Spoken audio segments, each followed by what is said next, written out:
वो है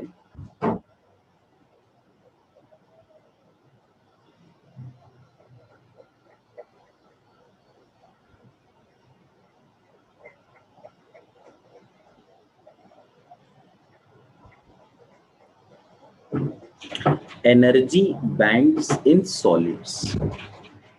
जैसे अगर सपोज हम किसी भी एटम को ले लें, ठीक है, जैसे हाइड्रोजन एटम को ही ले लें। अब हाइड्रोजन एटम में ये तो न्यूक्लियस होता है और इसके चारों तरफ ये जो पहला शेल है, इसकी एनर्जी एग्जैक्ट ये होती है ना। दूसरा जो शेल है, इसकी एनर्जी एग्जैक्ट ये, क्योंकि इसका जो इलेक्ट्रॉन है वो अपने न्यूक्लियस के इन्फ्लुएंस में घूम रहा है। अब ये सोचो, अगर बिल्कुल इसके बगल में एक दूसरा हाइड्रोजन एटम आ जाए,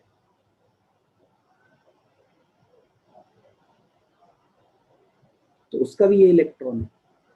अब ये वाला इलेक्ट्रॉन और ये वाला इलेक्ट्रॉन दोनों ही सिर्फ अपने न्यूक्लियस के इन्फ्लुएंस के अलावा जो दूसरा एटम आया है उसके न्यूक्लियस के भी इन्फ्लुएंस में आ गए, उसके इलेक्ट्रॉन के भी इन्फ्लुएंस में आ गए।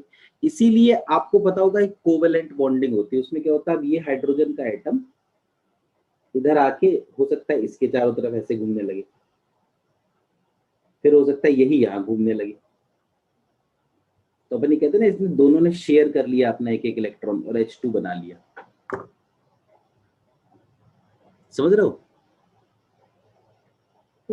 तो अगर कोई इलेक्ट्रॉन अपने न्यूक्लियस के अलावा किसी और के न्यूक्लियस में के इन्फ्लुएंस में भी आ जाए, मतलब दूसरे एटम के, तो फिर हम ये नहीं कह सकते कि उसकी एनर्जी हमेशा 13.6 ही रहेगी।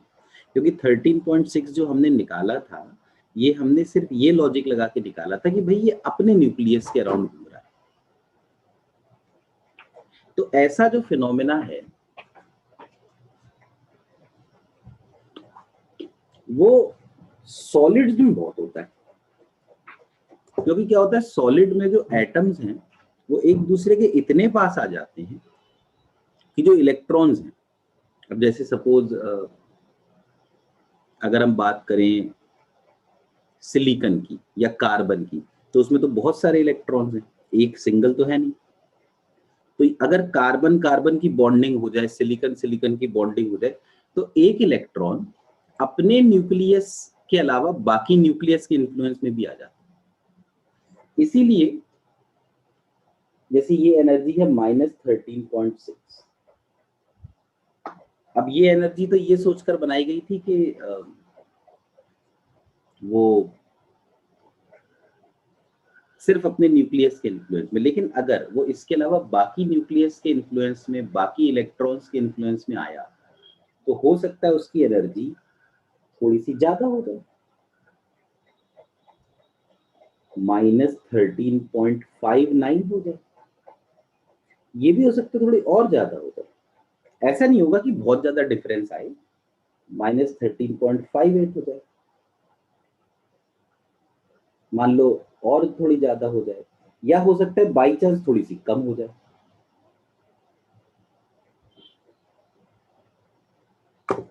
तो सॉलिड के केस में किसी एक इलेक्ट्रॉन की एनर्जी एक पर्टिकुलर लेवल होने की बजाय इतने लेवल्स में से कुछ भी हो सकती है, because it is not only under the influence of its own nucleus but under the influence of the nucleus of the surrounding atoms also। तो यही जो रेंज मिलती है ना एनर्जी लेवल्स की, इसको कहते हैं एनर्जी बैंड। यानी कि यहां लिख देता हूं कि energy band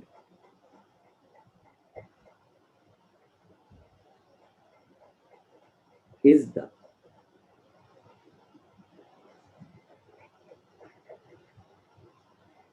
range of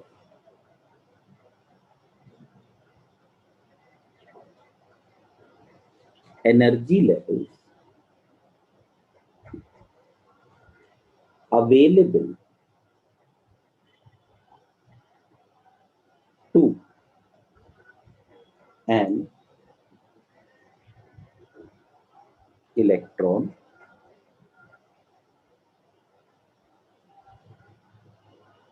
in a solid.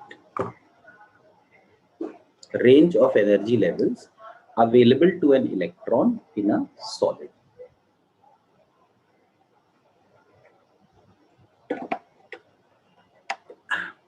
अच्छा, इलेक्ट्रॉन्स भी कई तरीके के होते हैं।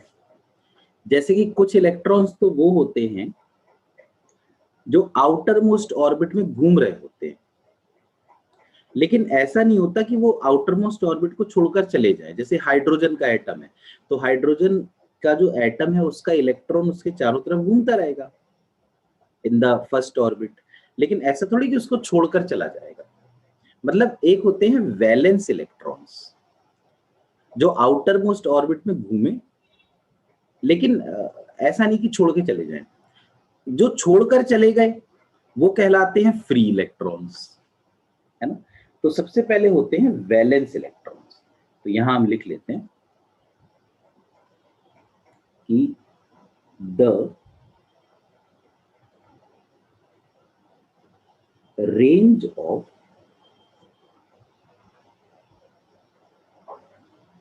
energy levels which is available to the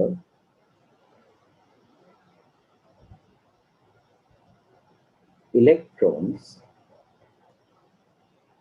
in the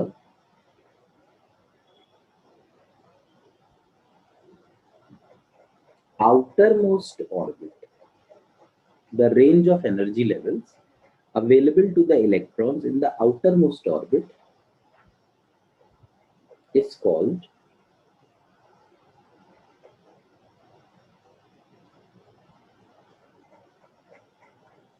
valence band.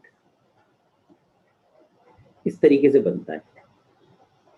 ऐसे मतलब मैं तो क्या करता हूँ, ऐसे 5 लाइंस बना देता हूँ तो वो एक रेंज बता देता है।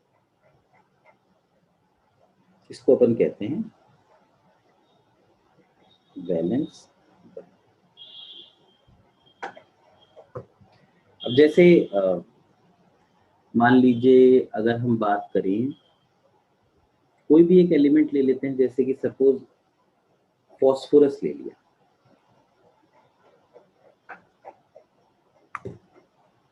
फॉस्फोरस में 9 इलेक्ट्रॉन्स हैं मेरे ख्याल में।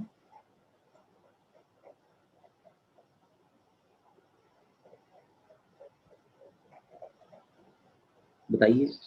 15 है। चलो 15 इलेक्ट्रॉन्स हैं। तो ऐसा होगा ना, ये देखो यहाँ पे ये न्यूक्लियस हो गया, यहाँ 2, यहाँ 8 और यहाँ 5, ये होगा ना। तो ये जो 5 इलेक्ट्रॉन्स हैं ना, ये पांचों इलेक्ट्रॉन्स नॉर्मली जैसे हम कोई फॉस्फोरस का ही रख दें, तो नॉर्मली तो ऐसा नहीं होता ना कि ये 5 इलेक्ट्रॉन्स छोड़कर चले जाएं फॉस्फोरस को। 1-2 भी नहीं जाते, बस ये इसके चारों तरफ घूमते रहते हैं। लेकिन चूंकि फॉस्फोरस अगर सॉलिड केस में हो तो उसमें ये 5 इलेक्ट्रॉन्स अपने न्यूक्लियस के अलावा दूसरे जो न्यूक्लियस हैं उनके इन्फ्लुएंस में भी आ जाते हैं। इस वजह से ये जो 5 इलेक्ट्रॉन है, वैलेंस इलेक्ट्रॉन, इनकी एनर्जी का लेवल सेम नहीं हो सकता है। इन 5 में से कोई एक यहाँ हो, कोई एक यहाँ पे हो, फिर कोई एक यहाँ पे हो, कोई एक यहाँ पे हो और कोई एक यहाँ पे हो। अब इसी के बगल में जो दूसरा फॉस्फोरस का एटम रखा है उसके भी 5 इलेक्ट्रॉन होंगे। उन 5 इलेक्ट्रॉन्स का कोई जरूरी नहीं, कोई यहाँ पे हो सकता है, कोई इधर हो सकता है, कोई यहाँ हो सकता है, कोई यहाँ हो सकता है। समझ पा रहे हैं आप? इसके बगल में कोई और फॉस्फोरस का एटम होगा, उसके जो 5 इलेक्ट्रॉन्स होंगे उनका यहाँ कहीं होगा।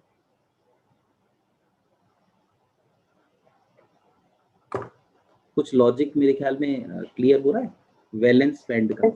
है ना। तो ऐसे ही कोई फास्फोरस कोई हमें Yes, sir. दे जाए कि भाई ये देखो ये 100 ग्राम ऑफ फास्फोरस है, तो उस 100 ग्राम ऑफ फास्फोरस में जितने भी वैलेंस इलेक्ट्रॉन्स होंगे सब इन वैलेंस बैंड में कहीं कहीं अलग अलग जगह लाई कर देंगे, तो ये वैलेंस बैंड ऐसे भर जाता है, मतलब बहुत सारे इलेक्ट्रॉन्स इसमें आ जाते हैं, ठीक है।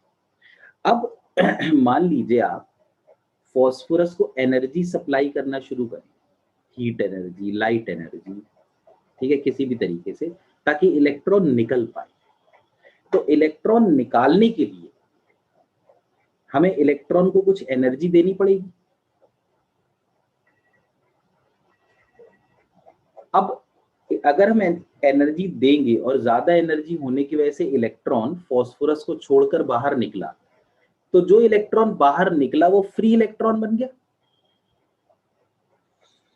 Yes. तो उस फ्री इलेक्ट्रॉन की एनर्जी, अगर हम थोड़ा सा लॉजिक लगाएं, सोचें, उस फ्री इलेक्ट्रॉन की एनर्जी क्या ये जो अंदर घूम रहे हैं इनसे ज्यादा होगी या कम? ज्यादा होगी ऑब्वियसली, क्योंकि एनर्जी दी है तभी तो बाहर निकला। ज्यादा हो। अगर एनर्जी देते ही नहीं तो बाहर कैसे निकलता? तो जब वो इलेक्ट्रॉन्स फ्री हो गए तब उनकी एनर्जी का जो लेवल है उसको हम कहते हैं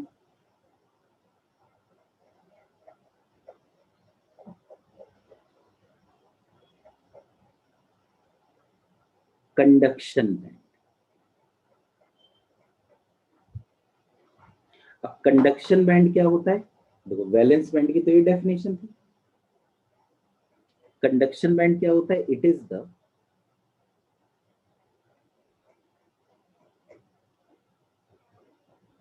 range of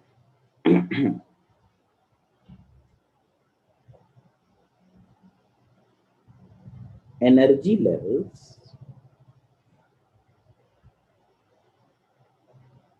available to an chemical, available to the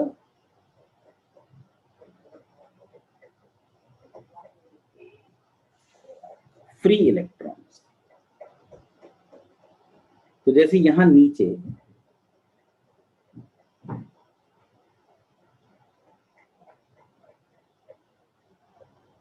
यहां पे ये हमने वैलेंस बैंड बनाया, यहां पे कई सारे इलेक्ट्रॉन्स थे,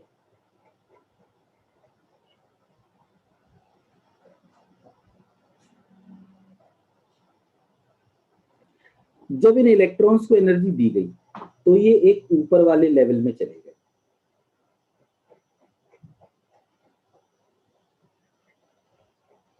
ये जो लेवल ये है सीबी, कंडक्शन बैंड। तो कंडक्शन बैंड में जाना इतना आसान नहीं है, जब एनर्जी दी जाएगी तभी वो जाएगा, है ना। तो ये वैलेंस बैंड और ये कंडक्शन बैंड, इसलिए कंडक्शन बैंड काफी एलिमेंट्स में खाली भी रहता है, क्योंकि फ्री इलेक्ट्रॉन नहीं प्रेजेंट होते, जितने नॉन मेटल है उनमें तो नहीं रहेंगे, है ना। ये जो दोनों के बीच का डिफरेंस, वैलेंस बैंड और कंडक्शन बैंड के बीच, इतनी एनर्जी तो कम से कम देनी ही पड़ेगी ना वैलेंस बैंड से कंडक्शन बैंड में पहुंचाने के लिए। तो इस एनर्जी को हम कहते हैं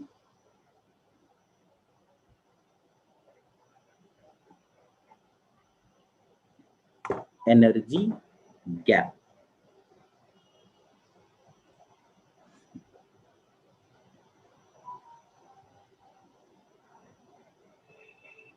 अच्छा, जो इलेक्ट्रॉन्स वैलेंस बैंड में है वो इलेक्ट्रॉन के चारों एटम, सॉरी, जो इलेक्ट्रॉन्स वैलेंस बैंड में है वो न्यूक्लियस के चारों तरफ घूम रहे हैं, वो फ्री नहीं हुए, तो वो इलेक्ट्रिसिटी कंडक्ट नहीं कर सकते। तो यहां पे एक सेंटेंस लिख लिया जाए,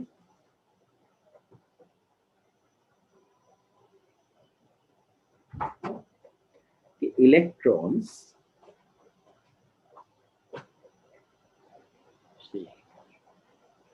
in the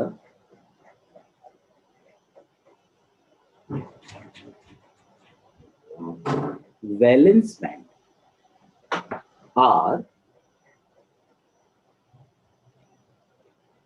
not able electrons in the valence band are not able to conduct electricity. Only those electrons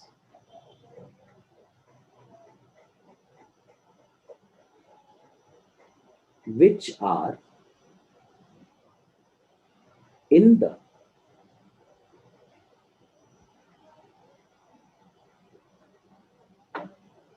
conduction band can conduct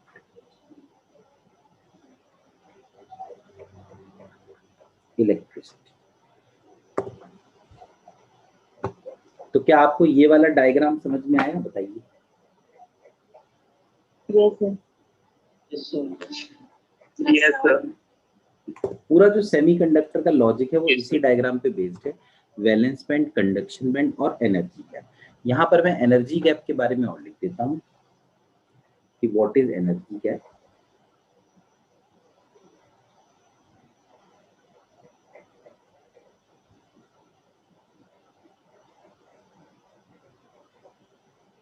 It is the minimum energy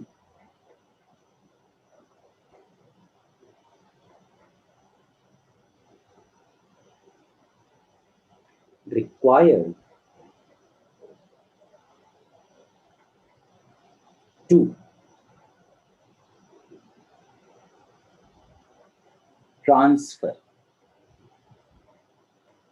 the electron from valence band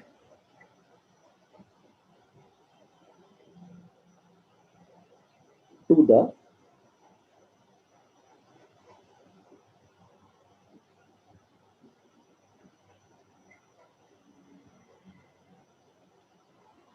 conduction band. It is the minimum energy required to transfer the electron from the valence band to the conduction band.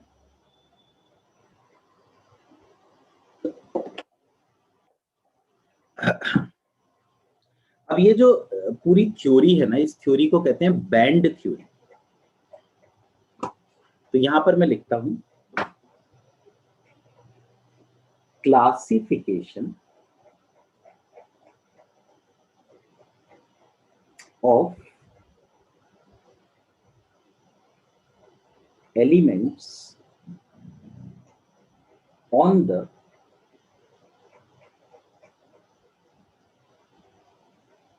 basis of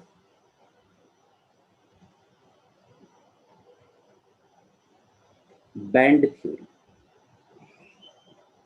Classification of elements on the basis of band theory.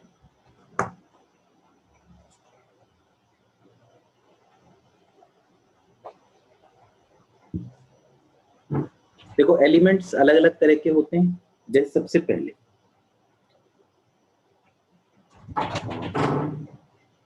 Metals, या जिनको हम कह सकते हैं conductors.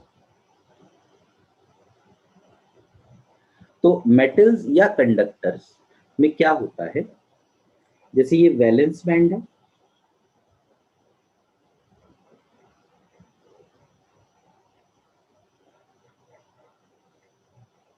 एक conduction band होता है। तो जो कंडक्शन बैंड होता है ना, वो इस वैलेंस बैंड से ओवरलैप कर जाता है, मतलब ऐसे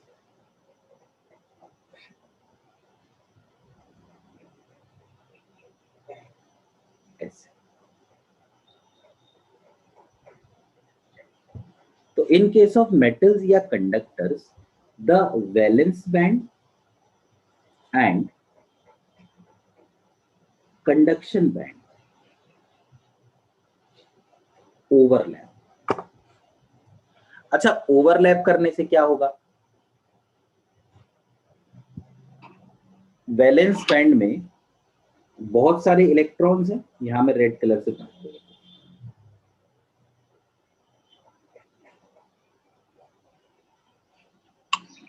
है ना। अब इसमें से कई सारे इलेक्ट्रॉन्स ऑलरेडी कंडक्शन बैंड में है, उन्हें कोई एनर्जी चाहिए ही नहीं कंडक्शन बैंड में जाने के लिए, मतलब उन्हें फ्री होने के लिए कोई एनर्जी चाहिए नहीं, वो ऑलरेडी दे आर फ्री।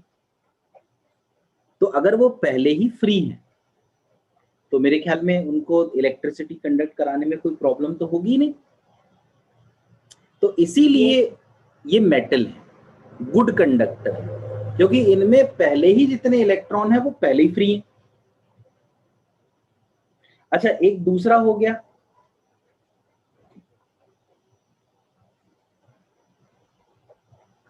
जिनको हम कह सकते हैं इंसुलेटर्स या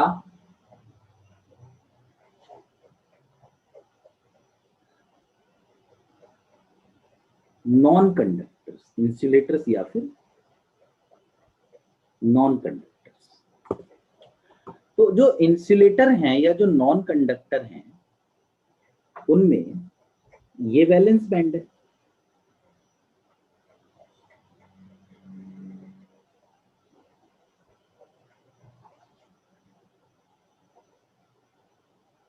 और कंडक्शन बैंड ना इससे बहुत ऊपर रहता है,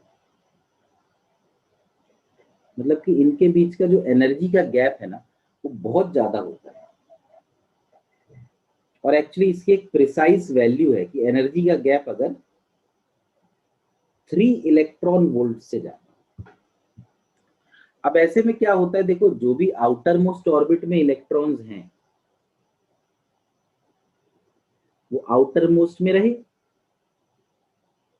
अब इनको हम कभी इतनी एनर्जी दे ही नहीं पाते कि ये ऊपर जा पाए। तो अगर आप ये बताइए कि कोई इलेक्ट्रॉन ऊपर जा ही नहीं पाया तो क्या कंडक्शन बैंड भरा होगा या खाली होगा? खाली होगा। तो जो इंसुलेटर्स या नॉन कंडक्टर्स है ना, इन केसेस में वैलेंस बैंड इज, ये जो नीचे वाला है इसमें से जरा सा भी कोई गया ही नहीं, तो दिस इज कंप्लीटली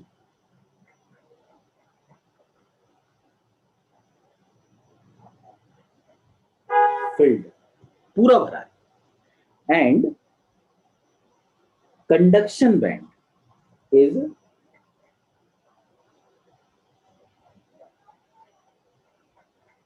कंप्लीटली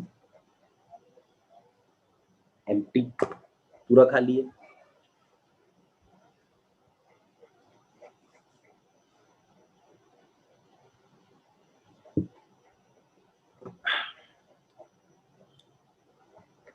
तीसरी एक कैटेगरी है जिसमें ना तो ओवरलैप करते और ना ही ये एनर्जी गैप कोई बहुत ज्यादा होता है। ये जो तीसरी कैटेगरी है इसको कहा जा सकता है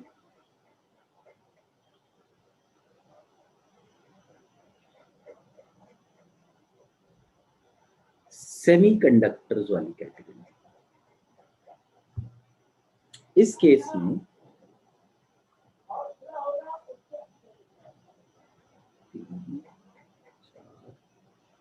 ये बन गया कंडक्शन बैंड।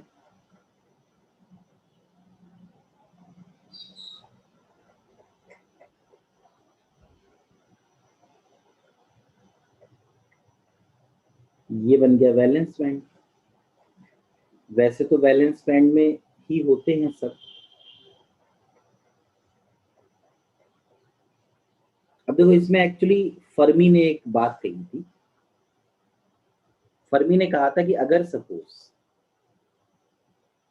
हम 0 केल्विन की बात करें, 0 केल्विन, एब्सोल्यूट 0, तो 0 केल्विन पर ये वैलेंस बैंड पूरा भरा हुआ है और कंडक्शन बैंड पूरा खाली है, क्योंकि 0 केल्विन पर इलेक्ट्रॉन, मतलब आपने सुना होगा मॉलिक्यूलर मोशन सीजेस, इलेक्ट्रॉन्स के पास कोई काइनेटिक एनर्जी तो है नहीं। अब टेम्परेचर अगर 0 केल्विन से थोड़ा बढ़ाया जाए, suppose we come to room temperature, 23 degree Celsius, 24 degree Celsius. तो उसने कहा कि भाई हमें इन इलेक्ट्रॉन्स को जो यहाँ वैलेंस बैंड में है, इनको अलग से एनर्जी देने की जरूरत नहीं पड़ती, क्योंकि ये जो एनर्जी का गैप है ये छोटा होता है, 3 इलेक्ट्रॉन वोल्ट से छोटा होता है। तो क्या होता है कि जब रूम टेम्परेचर पे हम आते हैं तो रूम टेम्परेचर पर ही ये जो इलेक्ट्रॉन्स हैं यहाँ पे वैलेंस बैंड के, ये एनर्जी गेन करके कंडक्शन बैंड में जाना शुरू कर देते हैं, मतलब कि फ्री इलेक्ट्रॉन बनना शुरू कर देते हैं, अपना आउटर मोस्ट ऑर्बिट छोड़ के जाने लगते हैं। तो इसका मतलब रूम टेम्परेचर, देखो 0 केल्विन पे क्या होगा, 0 केल्विन पे वैलेंस बैंड पूरा भरा रहेगा, लेकिन रूम टेम्परेचर पे या 0 केल्विन से ऊपर जो टेम्परेचर है उस केस में वैलेंस बैंड थोड़ा सा खाली हो गया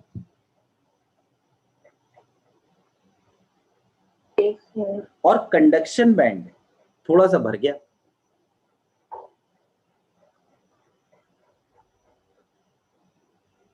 तो क्या मैं ये कह सकता हूं कि सेमीकंडक्टर में the valence band is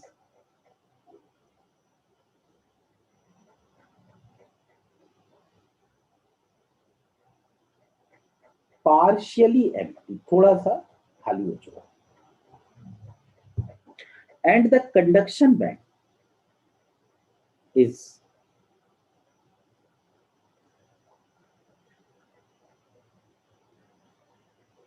partially filled.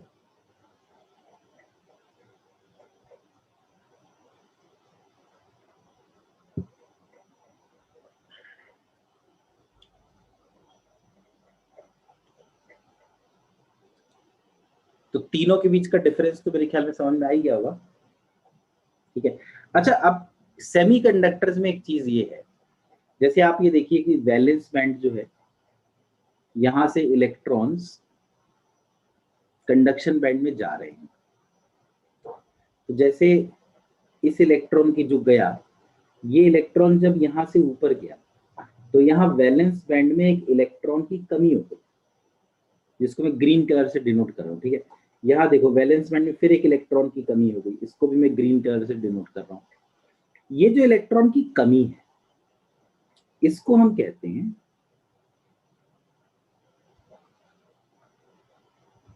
Whole. तो यहाँ पर हम होल के बारे में थोड़ा सा लिख लेते हैं। When an electron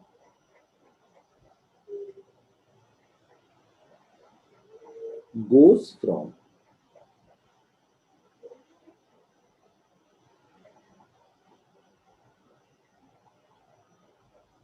valence band to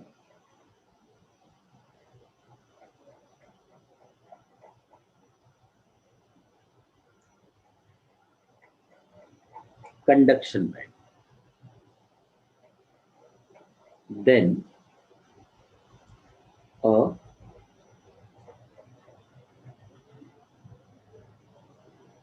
deficiency of electron is created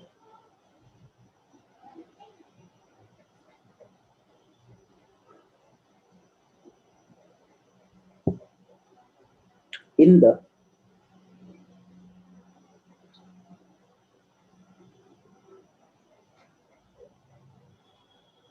अच्छा, ये ध्यान देने की जरूरत है, डेफिशिएंसी ऑफ इलेक्ट्रॉन कहाँ हुई, वैलेंस बैंड, ठीक है। This deficiency of electron in the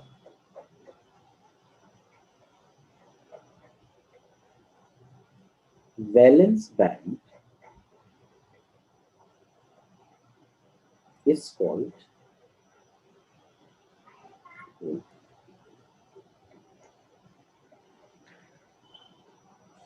अच्छा, होल जो है,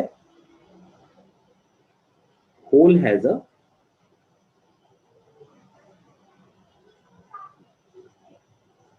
positive charge plus E. Hole भी इलेक्ट्रिसिटी कंडक्ट कर सकता है, लेकिन चूंकि होल सिर्फ वैलेंस बैंड में बनता है, इसलिए अगर वो इलेक्ट्रिसिटी कंडक्ट करेगा तो वो वैलेंस बैंड में ही करेगा। तो यहां पे हम लिख लेते हैं hole can also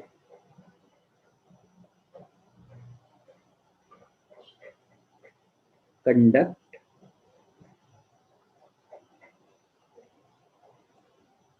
electricity in the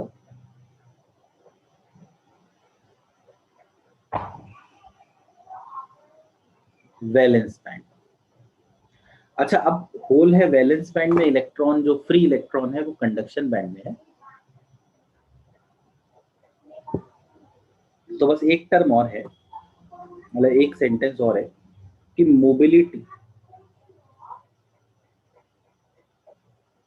of hole is less then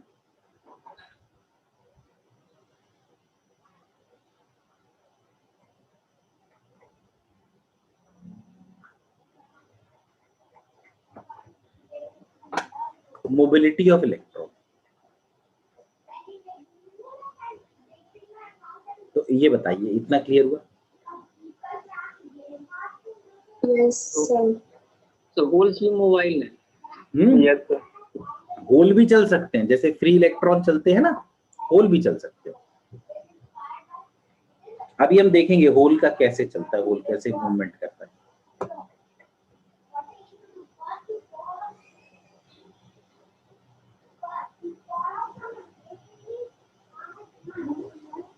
ठीक है, अब Yes, sir. Basically we will study about semiconductor. तो सेमीकंडक्टर जो है, जो बिल्कुल बेसिक प्योर सेमीकंडक्टर है, उसको हम लोग कहते हैं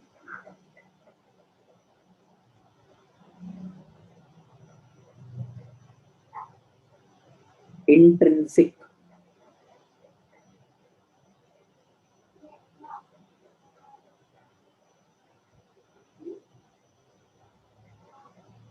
सेमीकंडक्टर।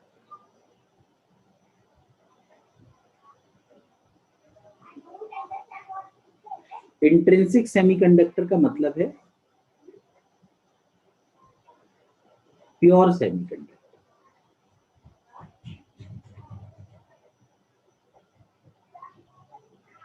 जैसे फॉर एग्जांपल सिलिकन। तो अगर मैं सिलिकन का यहाँ डायग्राम बनाऊं,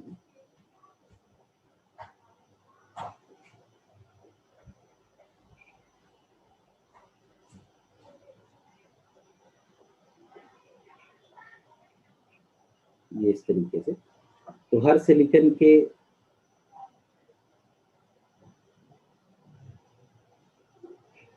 इस तरीके से 4 आउटर मोस्ट ऑर्बिट में इलेक्ट्रॉन्स हैं।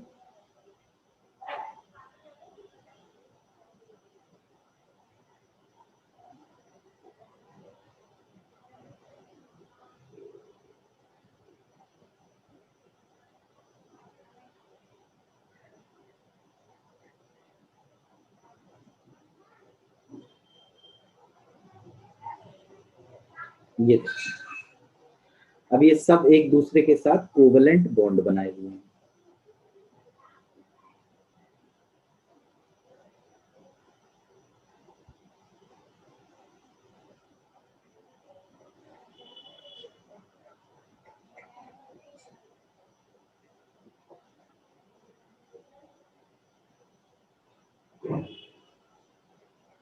इस तरीके से, तो ये जो भी इलेक्ट्रॉन्स है ना, जो आउटर मोस्ट ऑर्बिट में है, जो बॉन्ड बनाए हुए हैं, ये सब के सब वैलेंस इलेक्ट्रॉन्स हैं।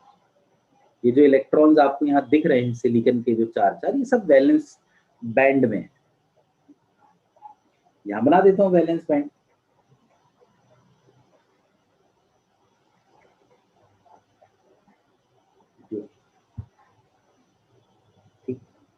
सब जो इलेक्ट्रॉन्स हैं वो यहाँ,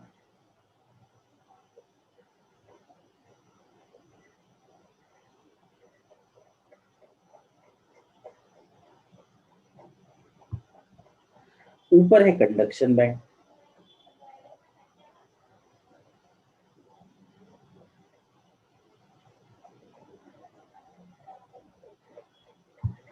अब रूम टेम्परेचर पे क्या होता है कि ये जो सिलिकॉन है, सपोज ये वाला, इसका एक इलेक्ट्रॉन ये बॉन्ड तोड़ देता है। एनर्जी दी हमने, एक इलेक्ट्रॉन को एनर्जी मिली, तो उसने ये वाला बॉन्ड तोड़ दिया और तोड़कर वो बाहर आ गया, तो ये बॉन्ड टूट गया। बॉन्ड टूटने का ये मतलब नहीं कि दोनों इलेक्ट्रॉन फ्री हो गए, एक फ्री हो गया तो दूसरा बोला अब मैं बॉन्ड किसके साथ बनाऊं, तो वो नहीं बनाएगा। तो हम कहते हैं कि भाई यहां बॉन्ड क्यों नहीं बना, क्योंकि यहां पर ये जो इलेक्ट्रॉन था ये अपनी जगह से गायब हो गया। तो ये जो है ना, ये डेफिशिएंसी, ये है होल। क्या ये पॉइंट समझ में आया? अब जो इलेक्ट्रॉन फ्री हो चुका है, जैसे ये रेड कलर का जो इलेक्ट्रॉन है फ्री हो चुका है, ये तो चला गया, कहीं भी जा सकता है, ठीक है, चला गया ये बात, because now it is free. ये होल यहां रह गया। अब ये होल का मतलब इलेक्ट्रॉन की कमी। तो होता क्या है कि जैसे इसके बगल वाला कोई सिलिकॉन है, तो वो क्या करता है, इसको अपना ये इलेक्ट्रॉन दे देता है ताकि ये इलेक्ट्रॉन यहां पहुंच जाए और दोबारा से बॉन्ड बन जाए। लेकिन इस प्रोसेस में यहां पे होल आ गया, वापस से होल बन जाए, है ना। अब हो सकता है इस सिलिकॉन के इस इलेक्ट्रॉन की कमी को भरने के लिए इसके बगल वाला सिलिकॉन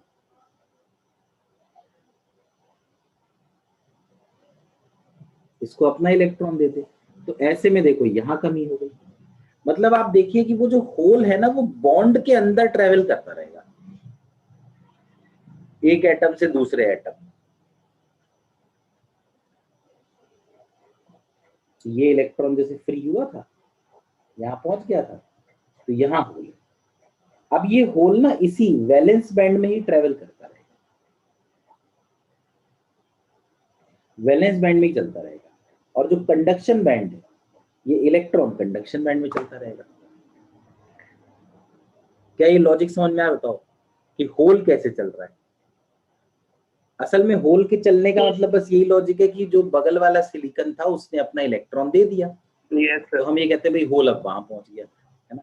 तो एक यहाँ पे मैं लिख देता हूँ सेंटेंस कि इलेक्ट्रॉन्स conduct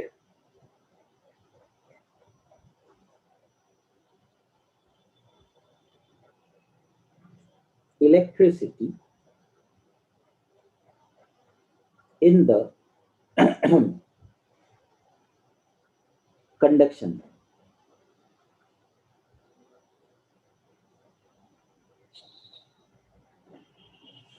But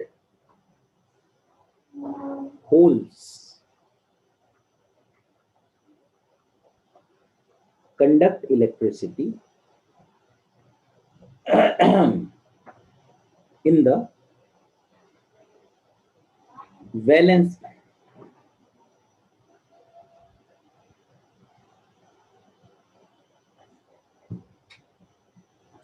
और ये जो इलेक्ट्रॉन्स हैं ये या होल हैं, ये हमें मिले कहां से? फ्री इलेक्ट्रॉन या होल हमें मिले कहां से?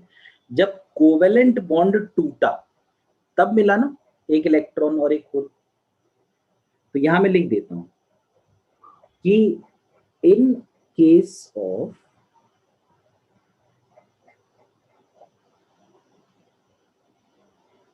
intrinsic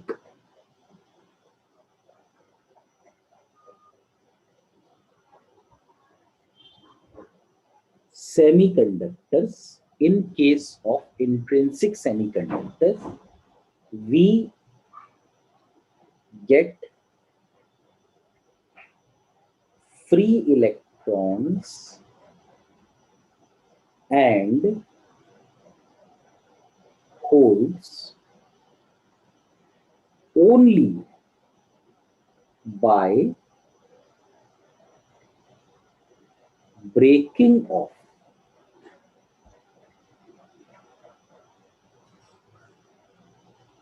covalent bonds. क्या ये सही है? In case of intrinsic semiconductors, we get free electrons and holes only by the breaking of covalent bonds.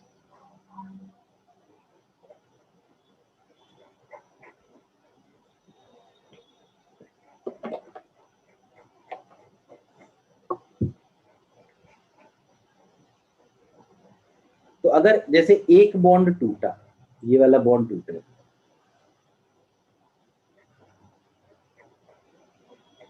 तो इस बॉन्ड के टूटने से एक इलेक्ट्रॉन फ्री हुआ और एक होल मिल गया।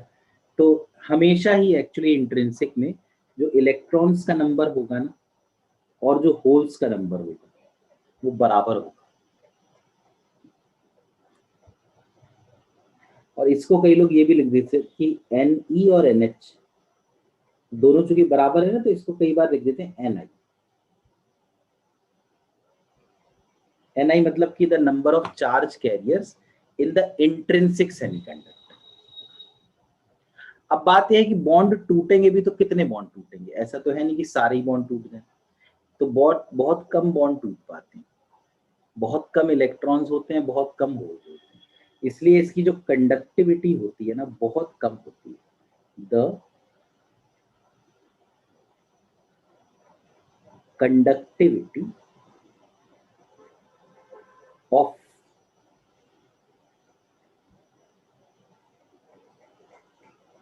intrinsic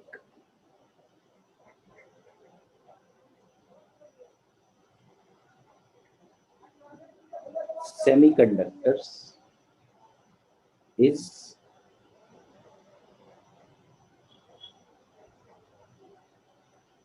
very small.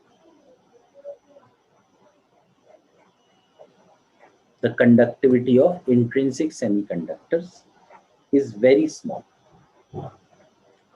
तो कंडक्टिविटी बढ़ाने के लिए हम लोग क्या करते हैं, इसमें दूसरे एलिमेंट मिलाते हैं। जैसे कई लोग इसमें फॉस्फोरस मिला देते हैं, कई लोग इसमें एल्यूमिनियम मिला देते हैं। तो ये जो प्रोसेस है ना किसी दूसरे एलिमेंट को मिलाना, इस प्रोसेस को कहते हैं doping.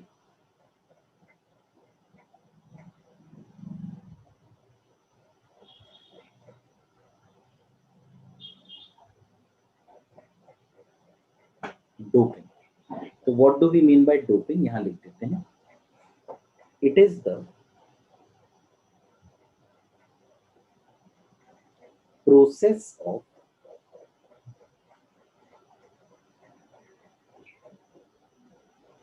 increasing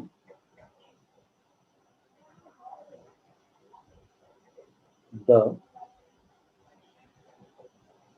conductivity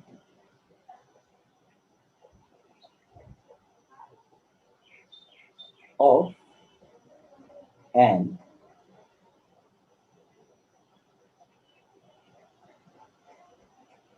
intrinsic, it is the process of increasing the conductivity of an intrinsic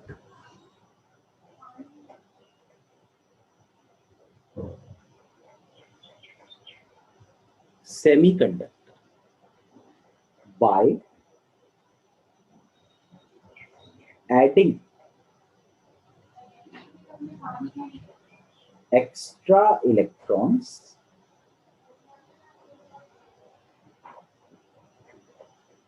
or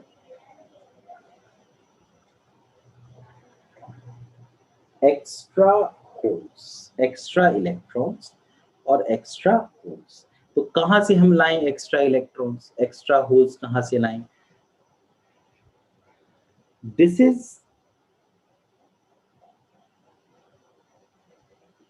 accomplished by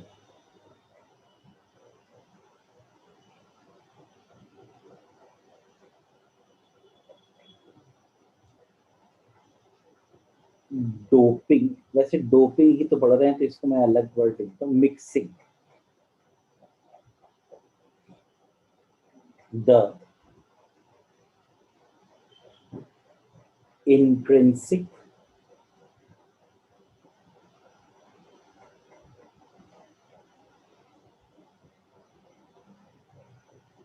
semiconductor with a trivalent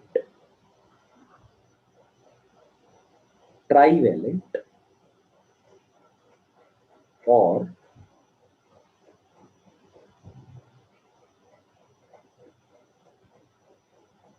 pentavalent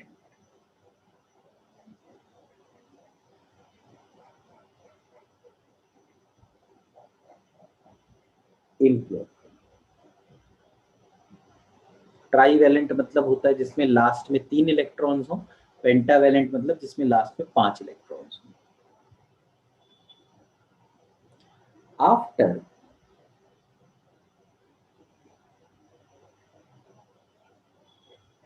mixing the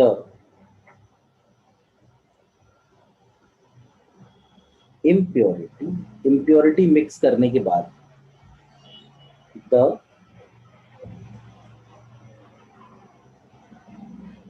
semiconductor is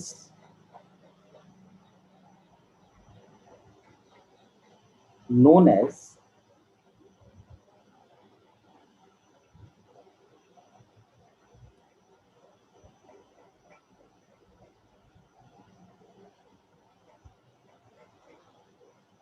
extrinsic semiconductor.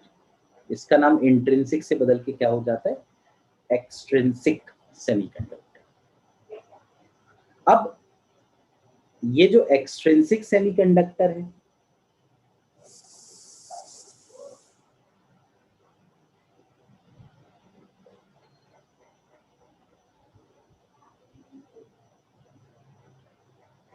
ये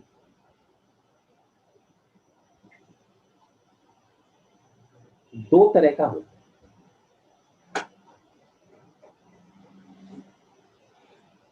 एक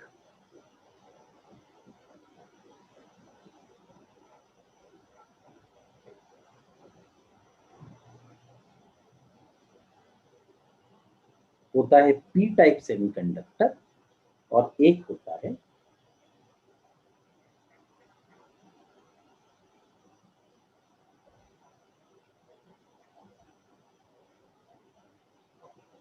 N type semiconductor. One is the P type semiconductor, other is the N type semiconductor. तो अगर हम बात करें, पहले हम एक काम करते हैं, N type semiconductor के बारे में पढ़ते हैं. तो N type semiconductor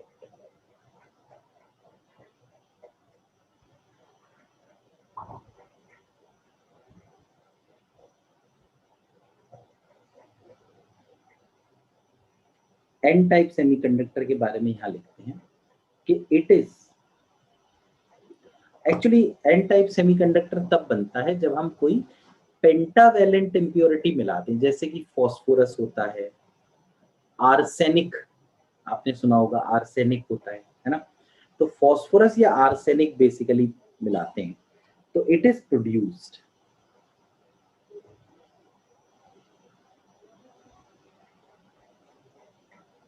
by doping the intrinsic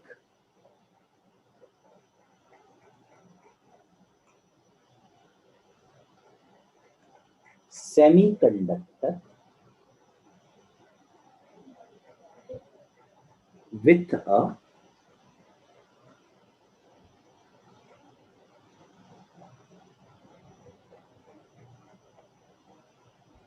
pentavalent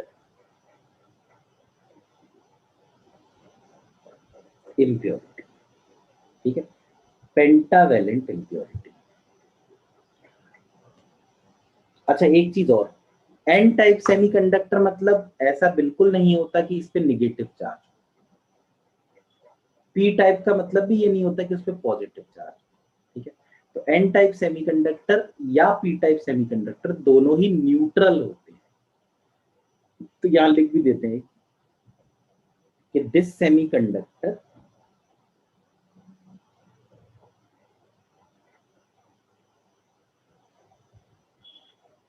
is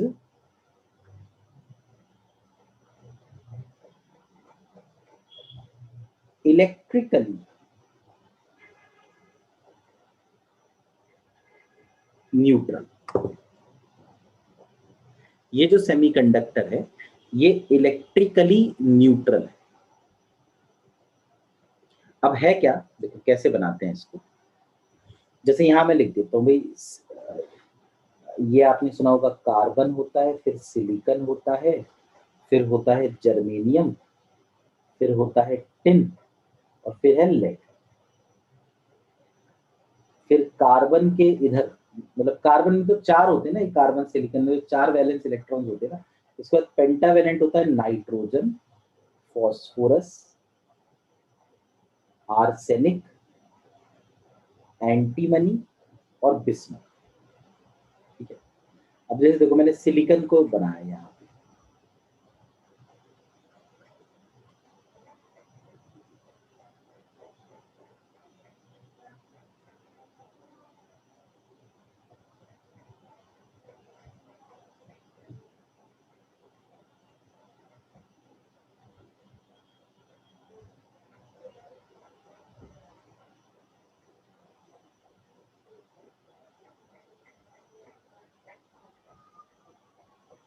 भाई जब तक इम्प्योरिटी नहीं मिलाओगे तब तक तो इंट्रिंसिक ही रहेगा ना ये सिलिकॉन।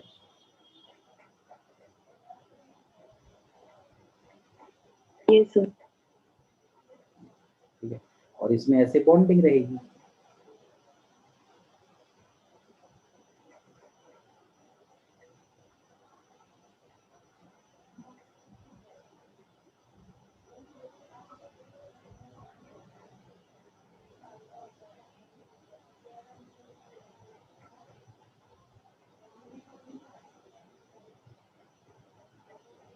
ये अब हम क्या करते हैं, जैसे सिलिकॉन है ना, तो सिलिकॉन के लगभग सिलिकॉन के ही साइज का फॉस्फोरस है, तो इसमें फॉस्फोरस ही मिलाते हैं। ऐसा नहीं कि इन 5 में से कोई भी मिला दिया। इम्प्योरिटी का साइज एटम के साइज के अप्रोक्सीमेटली सेम होना चाहिए। तो यहां से मैंने क्या किया, देखो ये सिलिकॉन हटाया और सपोज यहाँ पे मैंने एक फॉस्फोरस रख दिया। तो फॉस्फोरस में तो आउटर मोस्ट शेल में 5 इलेक्ट्रॉन है ना, तो ये 4 तो बॉन्डिंग कर देते हैं, एक बचा रह जाता है। अब ये जो एक बचा रह गया, ये इलेक्ट्रॉन इस फॉस्फोरस से अलग होके फ्री इलेक्ट्रॉन बन जाता है। तो क्या हम ये कह सकते हैं कि एक फॉस्फोरस अपने साथ एक फ्री इलेक्ट्रॉन लेकर आता है? Yes, sir. क्योंकि Yes, 4 sir. की बॉन्डिंग हुई, एक बच गया, वो जो बच गया वो फ्री हो गया, है ना। अच्छा तो इसमें Yes, sir. इलेक्ट्रॉन्स तो मिलेंगे खूब सारे, ये बात तो सही है, क्योंकि जितने फॉस्फोरस के एटम डालोगे उतने इलेक्ट्रॉन मिलेंगे फ्री। क्या इसमें होल्स मिलेंगे या नहीं?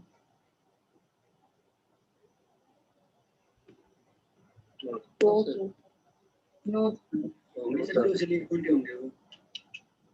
यस मिले लेकिन सिलिकॉन नहीं मतलब क्या यहाँ पर होल मिल सकते हैं हमें? एक्स्ट्रा होल्स नहीं मिलेंगे सर, जो सिलिकॉन बॉन्डिंग टूट के बनेंगे वही। हाँ मतलब कि होल ऐसा नहीं कि मिलेंगे ही नहीं, मिल सकते हैं, है ना। जैसे अगर सिलिकॉन और सिलिकॉन का कोई बॉन्ड टूट जाए तो यहाँ पर ये चला गया यहाँ से, है ना, तो होल मिल सकते हैं।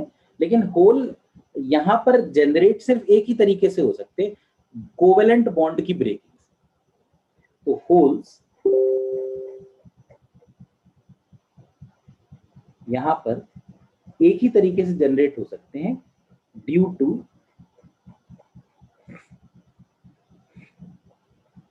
ब्रेकिंग ऑफ बॉन्ड, जबकि इलेक्ट्रॉन्स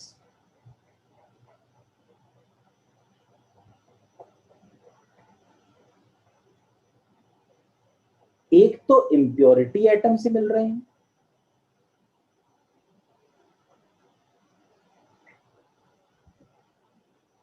और साथ साथ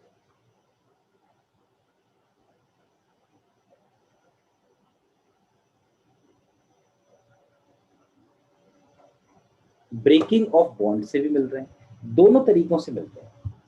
तो ऑब्वियसली इलेक्ट्रॉन्स ज्यादा होंगे और होल्स कम होंगे, तो यहां पर इलेक्ट्रॉन्स को हम कहते हैं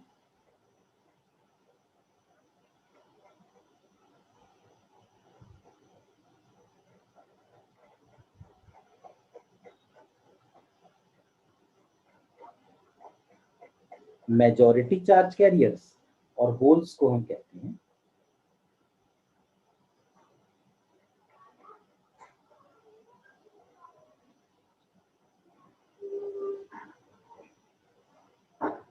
minority charge carriers.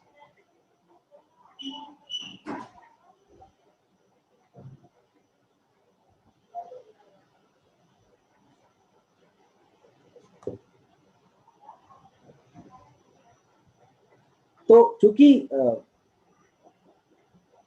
Minority charge carriers whole हैं और मेजॉरिटी इलेक्ट्रॉन है, तो यहाँ पे मेजॉरिटी का जो नेचर है वो निगेटिवली चार्ज है ना,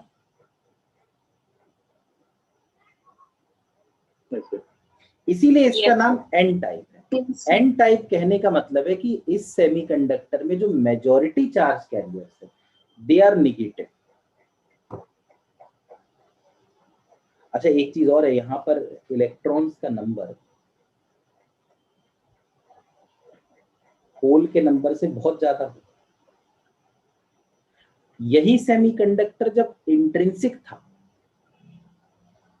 तो इलेक्ट्रॉन का नंबर और होल का नंबर बराबर था, तो इलेक्ट्रॉन और होल का जो प्रोडक्ट होता है ना शुरू में, और इलेक्ट्रॉन और होल का जो प्रोडक्ट होता है बाद में, वो सेम होता है।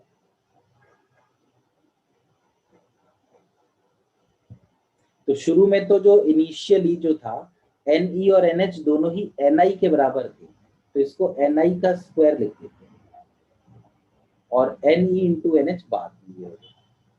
तो इसलिए ये एक इक्वेशन बनता है Ne into NH is equal to Ni का स्क्वायर। इसका बेसिक मतलब यही है कि initially the product of the number of electrons and holes and finally due to the product of electrons and holes is same.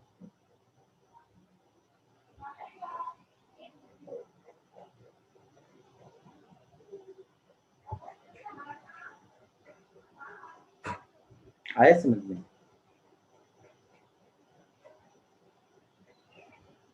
Yes, sir. अच्छा, एक चीज और देखो, ये फास्फोरस है, इम्प्योरिटी एटम। इस फास्फोरस में 15 प्रोटॉन्स एंड 15 इलेक्ट्रॉन्स। अब जब ये फास्फोरस यहाँ आया तो एक इलेक्ट्रॉन ले लिया ना इसका, तो अब 15 की जगह 14 इलेक्ट्रॉन्स हो गए। तो आप देखिए जो फास्फोरस यहाँ लगा हुआ है उस पे 15 प्रोटॉन्स हैं, 14 इलेक्ट्रॉन्स हैं। तो क्या आप बता सकते हैं कि उस पे अब चार्ज कौन सा होगा? Positive charge. तो जो यहाँ पे इम्प्योरिटी होती है ना, वो एटम के फॉर्म में नहीं होती, +1, वो आयन के फॉर्म में होती है। तो एक डायग्राम होता है जिसमें हम लोग इस डायग्राम को कहते हैं ब्लॉक डायग्राम, क्योंकि बार बार तो हम इस तरीके से दिखाएंगे नहीं बॉन्ड बना हुआ, तो हम लोग एक डायग्राम बनाते हैं जिसको कहते हैं ब्लॉक डायग्राम।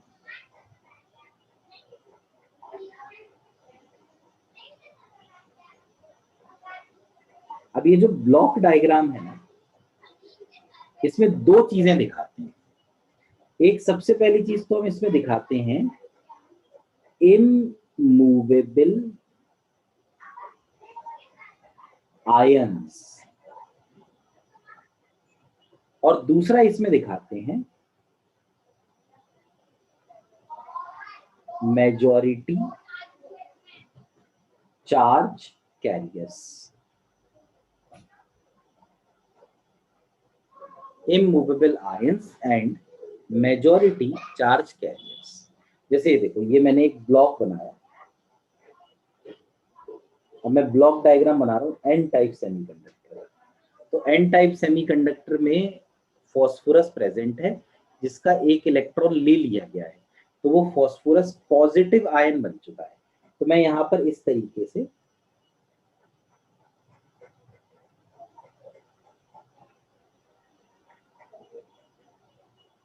तो पॉजिटिव आयंस बना देता हूं। और इमूवेबल आयन मैंने बना दिए, और इसके बाद मैं बनाता हूं कि मेजॉरिटी चार्ज कैरियर कौन सा है। फॉस्फोरस पॉजिटिव क्यों हुआ? क्योंकि उसने अपना एक इलेक्ट्रॉन दे दिया। तो मैं इसके बगल में यहां पर एक इलेक्ट्रॉन बना दूं।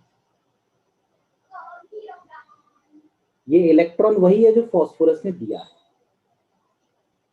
और ये इसलिए बनाया हमने ताकि एक तो हमें ये भी समझ में आ जाए कि देखो मेजॉरिटी में इलेक्ट्रॉन है, दूसरा ये भी समझ में आ जाए कि ये न्यूट्रल है, क्योंकि जितने पॉजिटिव मैंने बनाए उतने ही इलेक्ट्रॉन बना दिए। तो कभी भी अगर हम एन टाइप सेमीकंडक्टर का ब्लॉक डायग्राम बनाएं,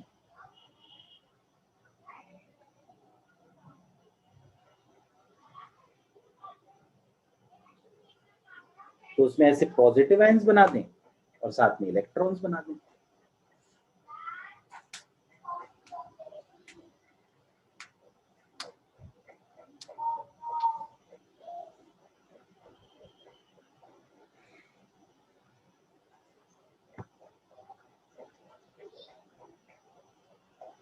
देखिए इतना क्लियर हुआ? Yes sir. ठीक है। अच्छा, एन टाइप सेमीकंडक्टर, इसके बाद फिर अगला हो गया यस सर।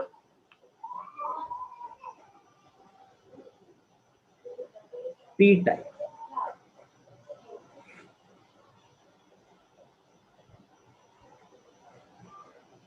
सेमीकंडक्टर। तो पी टाइप सेमीकंडक्टर तब मिलता है जब हम इंट्रिंसिक सेमीकंडक्टर को ट्राईवैलेंट इंप्योरिटी से मिलाते थे, जैसे एल्यूमिनियम। ठीक है, तो यहां लिख देते हैं it is obtained by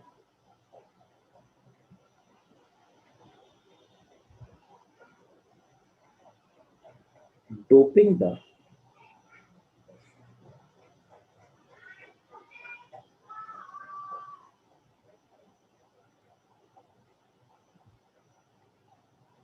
intrinsic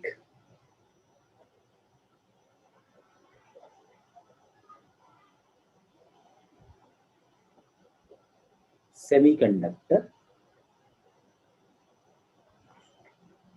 with a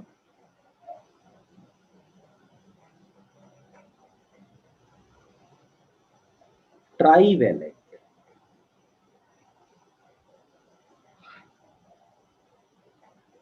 impurity, and it is also, it is, ये लिखना बड़ा जरूरी है, it electrically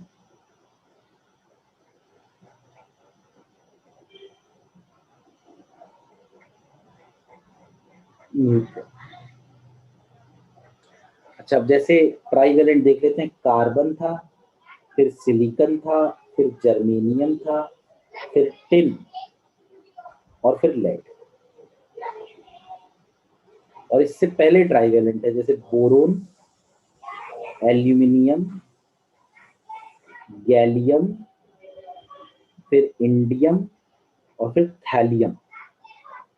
थैलियम का क्या सिंबल होता है, पता है क्या किसी को? टीएल। टीएल। चलो टीएल, ठीक है। अच्छा, तो मतलब अब जैसे सिलिकॉन में अगर मिलाई जाए ना कोई ट्राईवेलेंट, तो एल्यूमिनियम ही मिलाई जाए, जर्मेनियम के सेमीकंडक्टर में मिलाई जाए तो गैलियम मिलाया जाए। मतलब इम्प्योरिटी का साइज सेमीकंडक्टर के साइज के बराबर होना चाहिए। अब इसमें क्या है, जैसे यहाँ पे डायग्राम बना देते हैं।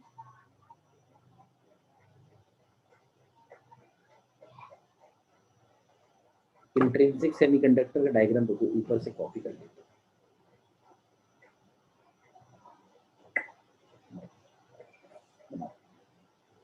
सिलिकॉन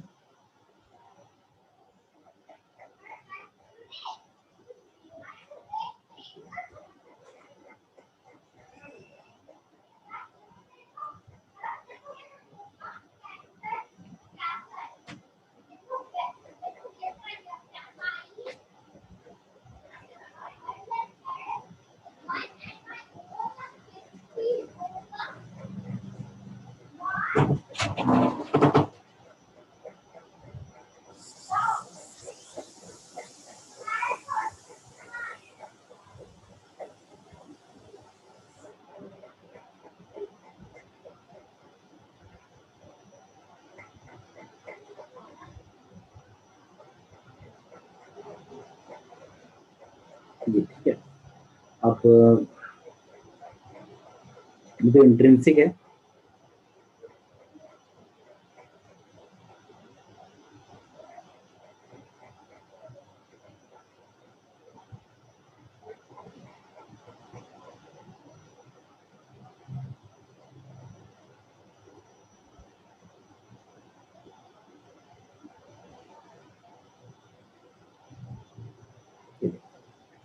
अब इसमें हम जैसे सिलिकॉन हटाकर एल्यूमिनियम लगाए,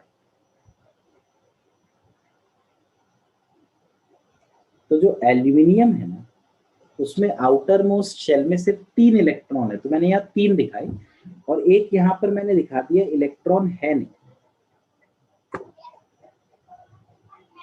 तो एक इलेक्ट्रॉन की कमी है। तो एक एल्यूमिनियम अपने साथ एक होल लेकर आया, डेफिशिएंसी ऑफ इलेक्ट्रॉन। अब इसको भरने को क्या हो सकता है, ये चलो ये पॉइंट बाद में करेंगे।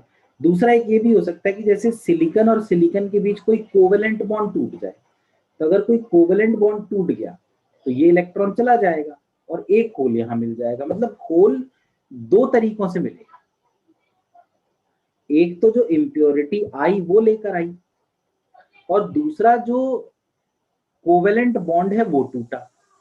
तो यहां पे लिखा जा सकता है कि holes are obtained by 2 ways. One, by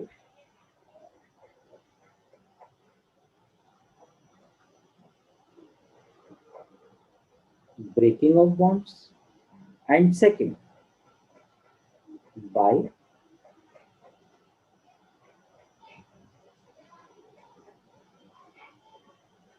impurity atoms. जबकि electrons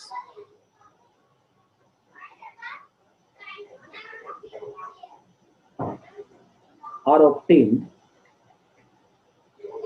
only by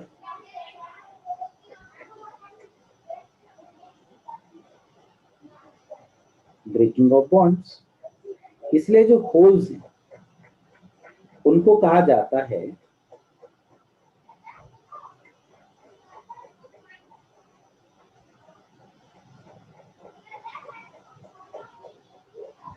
majority charge carriers, और जो इलेक्ट्रॉन्स हैं उनको कहा जाता है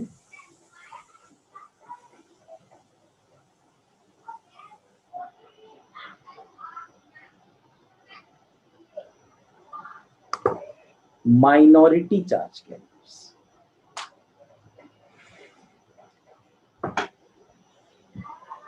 होल्स का नंबर इलेक्ट्रॉन्स के नंबर से बहुत बड़ा होता है, लेकिन जो प्रोडक्ट होता है वो सेम रहता है।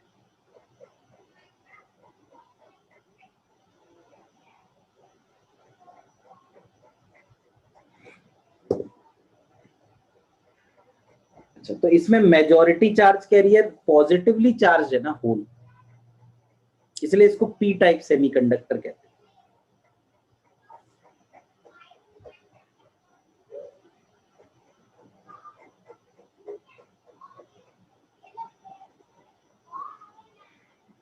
अच्छा, अब देखो इसमें एल्यूमिनियम हैज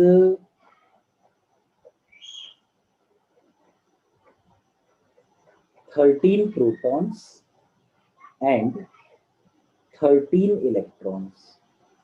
अभी यहाँ पे तो होल है, तो बगल वाला सिलिकॉन क्या करेगा, इस होल की जगह यहाँ पे ले आएगा, अपना इलेक्ट्रॉन दे देगा, तो यहाँ पे होल आ गया। फिर इसके बगल वाला सिलिकॉन क्या कर सकता है, यहाँ पे तो होल यहाँ पे आ जाए। इस तरीके से होल चल रहा है। लेकिन आप ये सोचिए, जैसे ही एल्यूमिनियम को इलेक्ट्रॉन मिला, वैसे ही एल्यूमिनियम पे 13 इलेक्ट्रॉन्स की जगह 14 इलेक्ट्रॉन्स हो गए। Yes sir. तो एल्यूमिनियम एटम की जगह आयन बन गया। और कौन सा आयन बन गया, नेगेटिव। नेगेटिव आयन बन गया। बिल्कुल सही बात। तो हम लोग यहाँ लिख सकते हैं, जो ब्लॉक डायग्राम बनाते हैं ना, आपको याद होगा पिछली बार भी अभी बनाया था ब्लॉक डायग्राम।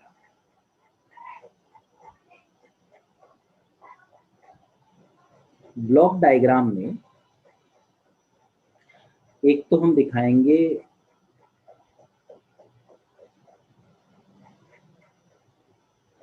इमूवेबल आयंस, और दूसरा दिखाएंगे मेजॉरिटी चार्ज कैरियर्स।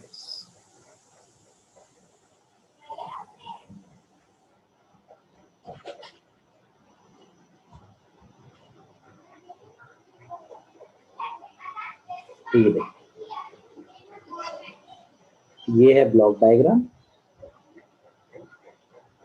अब इसमें एल्यूमिनियम निगेटिव आयन बन चुका है, तो मैं यहां पर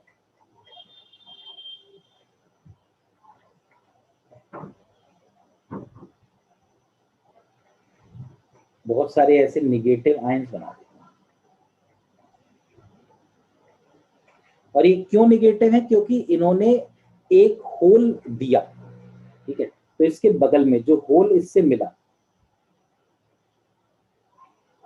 वो बना देता हूं, ये देखो, तो immovable ions and majority charge carriers.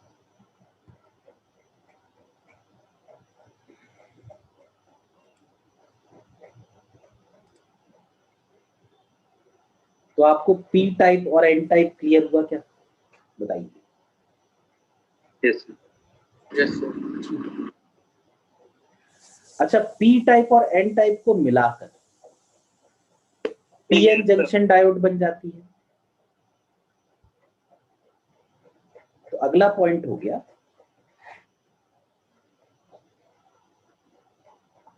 P N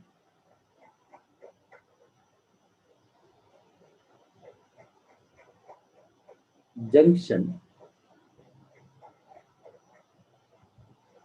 diode.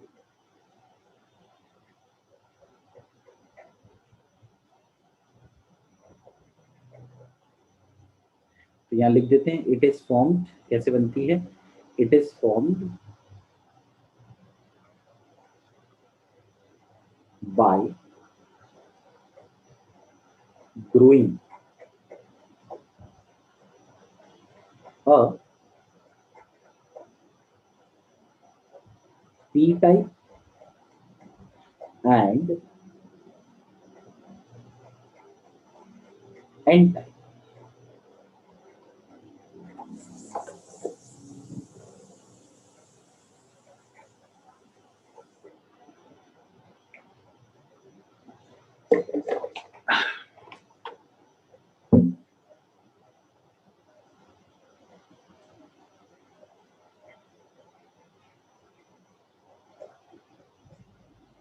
Semiconductor on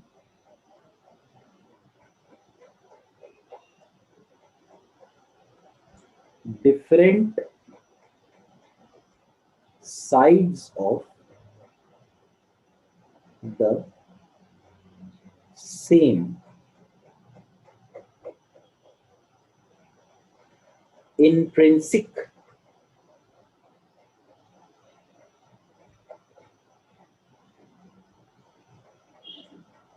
semiconductor. मतलब वो ये कह रहे हैं कि आप एक सेमीकंडक्टर लीजिए और उसको ना ऐसे करके दो हिस्सों में बांट दीजिए, जैसे कि एक तरीके से कि सपोज एक कंटेनर है बड़ा सा और उसमें ना बीच में एक पार्टीशन है, तो उसके बीच में डायोड फिक्स कर दिया, मतलब बीच में ये सेमीकंडक्टर फिक्स कर दिया कि इसका आधा हिस्सा सपोज लेफ्ट वाले पार्टीशन में रहे। सपोज ये एक बॉक्स है, दिस इज अ बॉक्स,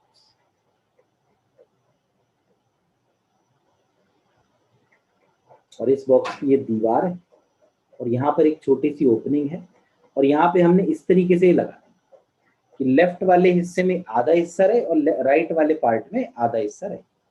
अब लेफ्ट वाले पार्ट में हम लोग क्या करते हैं, हम लोग सपोज एल्यूमिनियम